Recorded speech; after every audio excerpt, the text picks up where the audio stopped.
This video will begin to introduce us to the ancient city of Megiddo. It's positioned in the Jezreel Valley on the foothills of the Mount Carmel range. The Jezreel Valley, as you can see, runs from the northwest to the southeast, starting in the Mediterranean and reaching to the Jordan Rift Valley a little ways south of the Sea of Galilee. Megiddo is strategically located at a pass, the widest valley that opens between the Sharon Plain and the Jezreel Valley. Consequently, it was a major arterial for travel. The route that runs along the Mediterranean is called Via Maris. The Egyptians called it the Way of Horus. Some resources will call it the Intercoastal Highway, and it's part of a system that reaches all the way from Egypt into Asia. That narrow pass or valley near Megiddo is known as the Iron Valley or Wadi al-Ara. This Google Earth presentation helps us to see the Jezreel Valley, which is a nice plain in the yellow oval, and then you see Megiddo positioned just on the foothills of the Carmel range.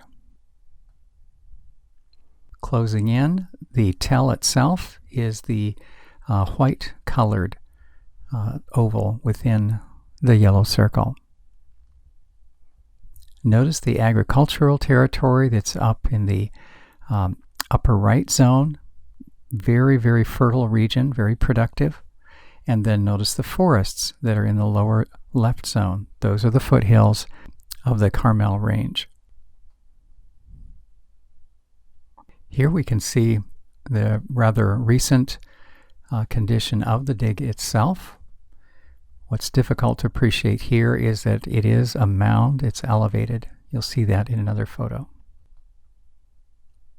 Unlike some other sites that we've studied, Megiddo has numerous connections with biblical history. Some of the sites we've looked at we're frankly not positive if we know the biblical name for the site, but in the case of Megiddo, there's no question. So here's what we find in Scripture.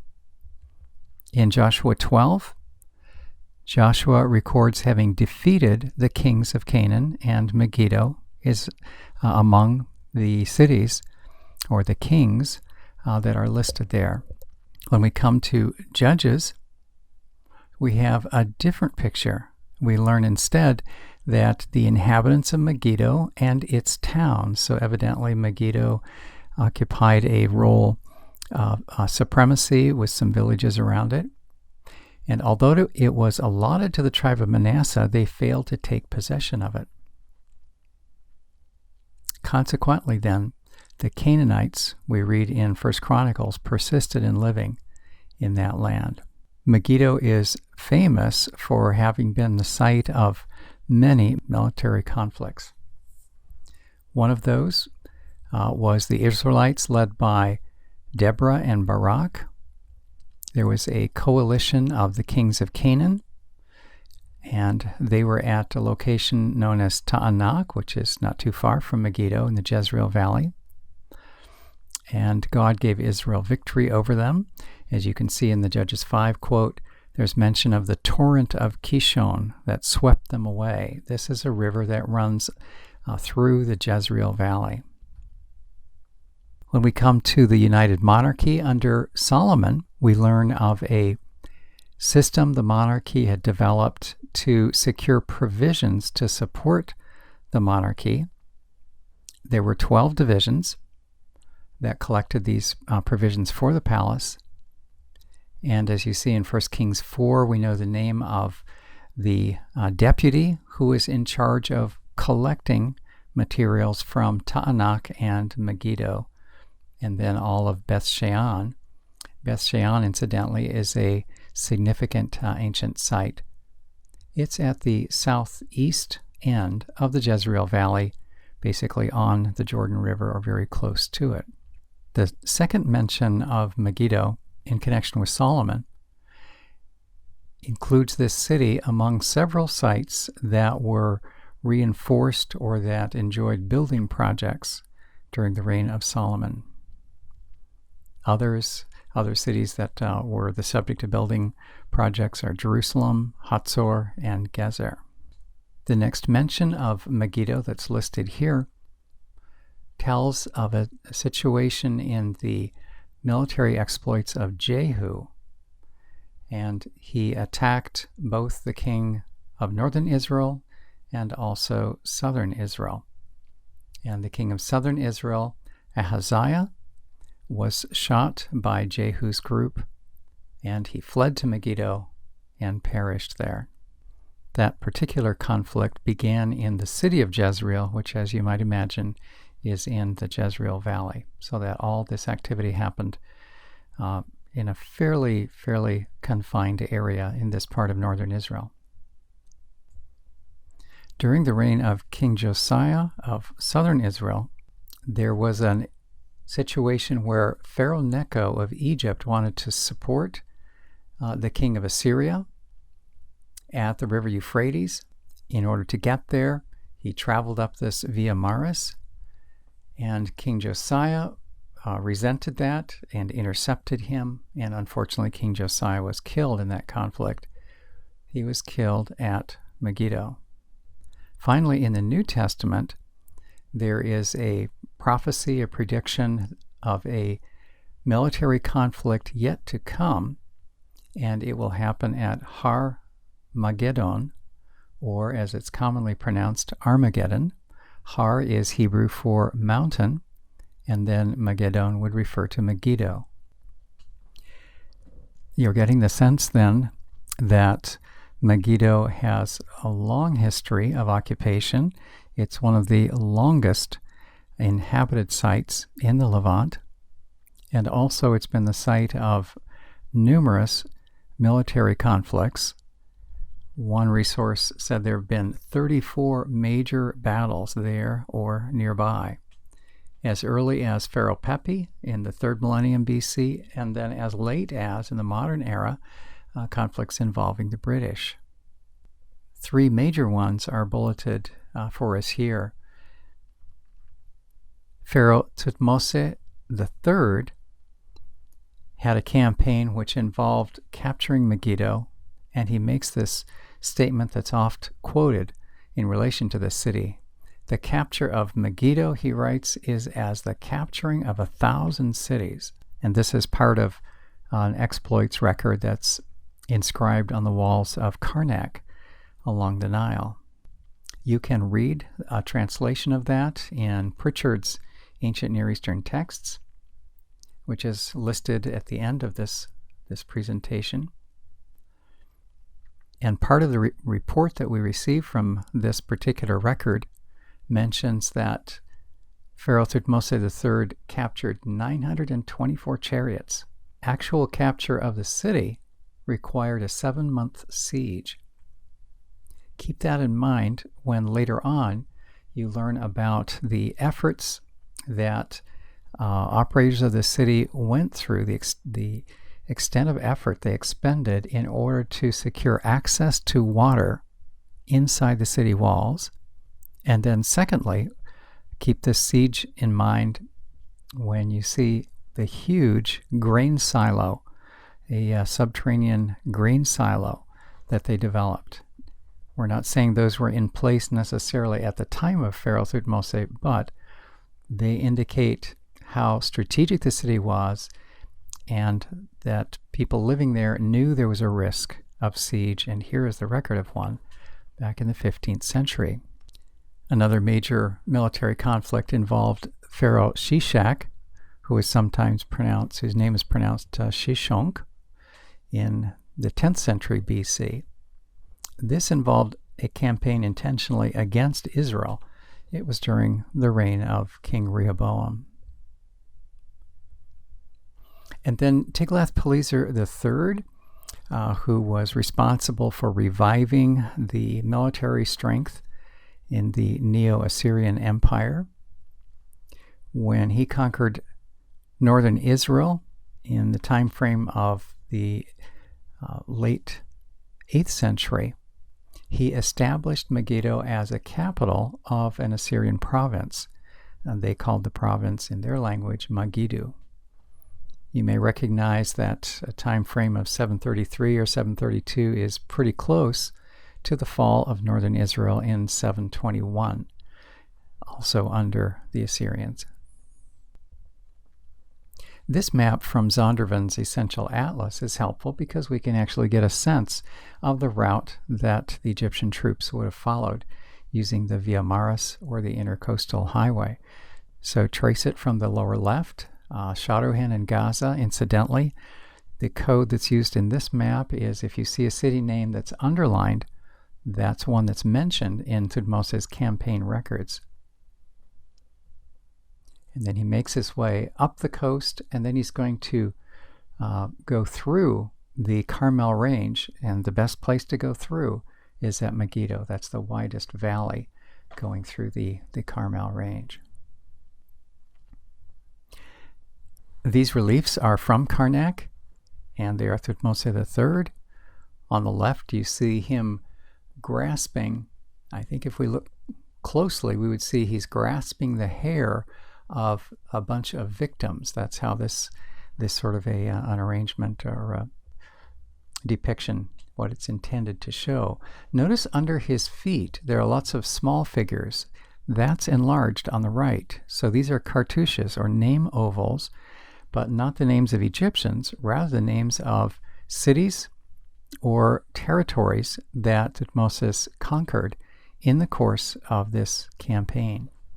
The cluster that's on the right, notice the far right cartouche is the city of Kadesh, up further north beyond Israel on the Orontes River. And then Megiddo is the middle one, with the appropriate hieroglyphs pronouncing it. And then Hatzi in the Bekaa Valley is the one on the left. Notice the layout of these cartouches. You'll see the arms are shown behind them. If you look very closely right about the elbow, particularly on the left-hand cartouche, you can see something kind of fanned out behind the elbow. That's rope. So these are prisoners. They're tied by their elbows.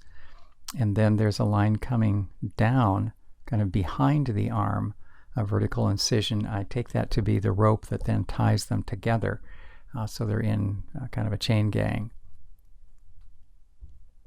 I'm including this one not because it's Thutmose III. This is a photo that I took when my wife and I had the privilege of visiting Karnak, but here you can see the idea of the cartouche of captured territories more clearly. And you can also see the wrapping of the rope at the elbow with a string going down, indicating these are captives. So, welcome to the Megiddo National Park. This is what would greet you once you get off the tour bus.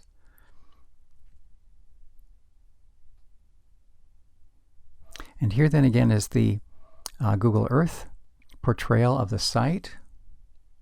We're going to be rotating that counterclockwise 90 degrees in order to orient it to this aerial shot from a poster that I purchased when we visited Megiddo. Notice the agricultural territory that's all around it, very rich fields, and then from this view you get a sense of the elevation. In terms of size, it covers about 15 acres, and in terms of elevation, it's some 40 to 60 meters above the actual plain, the Jezreel Plain.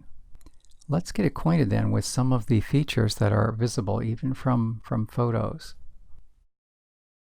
Most noticeable is the depression. There, that would be the west, the lower portion of the photo, since the photo is arranged with north going to the left. This is the access to a water shaft. I'll show you some photos that let you know what it looks like when you're going down into it.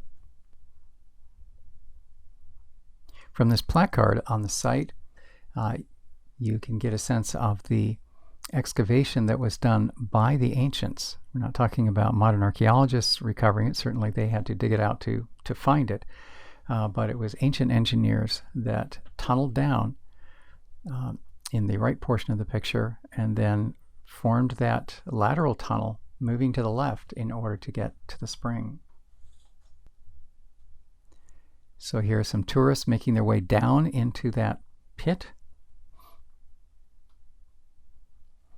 And here is the native rock that the ancients tunneled through in order to have safe access to a water supply.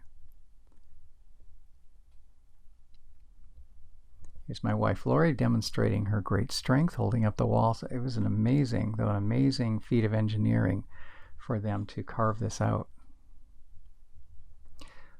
What they're gaining access to then is the spring.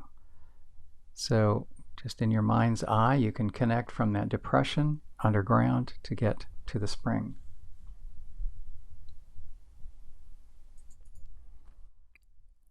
Archaeologists believe that this tunneling project was undertaken during the Iron Age. So if we place Iron Age in 1200 to 586 BC, that definitely is during the early edges of the monarchy. 1200 would be slightly before the monarchy of Saul, and then moving through the Israelite monarchy. So somewhere in that time frame. When you are making your way on a tour to visit Megiddo, you would begin by going through the multi-chambered gate. As will be clearer in the subsequent slides, by multi-chambered we mean there is a pathway through the wall, and then as you go through that pathway, it's almost as though it's an enormous comb on either side. There are fingers of the wall that protrude out into the pathway from both sides, fingers leaving some hollow sections. That's what we mean by that. It's fairly evident in the Google Earth photo at the end of the blue arrow. You can see some parallel lines going up and down. Keep that structure in mind. This location of the gate was static through multiple centuries, although the actual shape of the gate, the number of chambers in it, sometimes changed. This sketch helps us appreciate that just as today you would approach the entry point to the site by walking parallel to the orientation of where the city walls were. Just as you see in this sketch, the lower left is the pedestrian entryway, and then you turn left. You make roughly a 90-degree turn to go through the gate of the wall proper. This depiction shows what the artists feel the arrangement looked like in the Iron II period. And that would be in the time frame of about 1000 BC to 586. This is a bit earlier. So the depiction here, late Bronze period, and that would be around 1550 to the beginning of the Iron Age in 1200. What's nice about this depiction from an overhead and aerial view, you can see these chambers. So notice how the pathway moves through the gate, and there are the entryway to the wall, that is. So this would be called a four-chamber gate. 2 chambers on the right, 2 chambers on the left, situated in pairs. This serves a defensive purpose. It's also a place where dignitaries in the city can set up and be there to greet people or monitor who it is that's going in or going out. Also of interest on this placard is the quote that runs across the bottom. This is from the Amarna letters, and if you pause the video long enough to read it, you'll see it's a statement from the leader of Megiddo, who is loyal to the Egyptians, and he's sending word to them saying, we have some conflicts in the area and we would appreciate additional support. That leader, who is loyal, as he says, loyal servant of the king, is Megiddo A.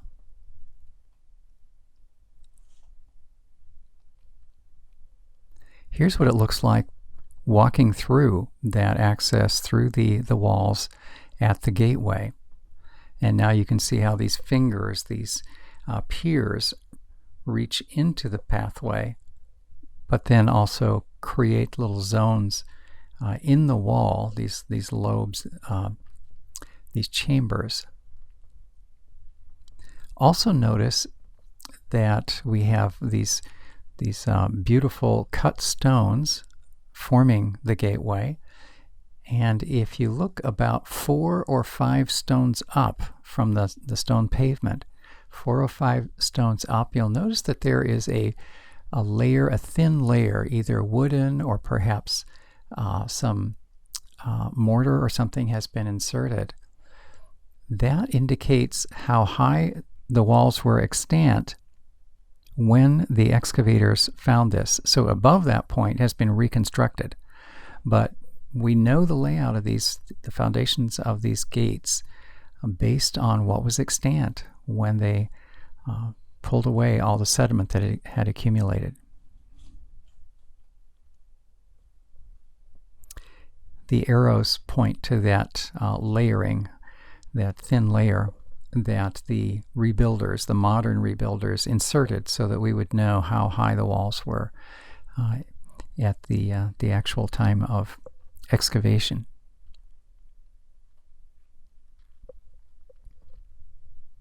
These sketches from one of the archaeology encyclopedias then give us a sense of the multi-chambering gate pattern. In this arrangement, the wall is on the north edge of the city, and the gate then reaches into the city itself. The reason you have 2 sketches is it shows the change over time. Thus you can see that stratum 3, that would be an upper layer, is indicated on the right, and you see various dotted lines showing a variety of quantity of chambers. Sketch on the left runs from stratum 4B and then carved away down to 5A and also 6A, so getting earlier and earlier.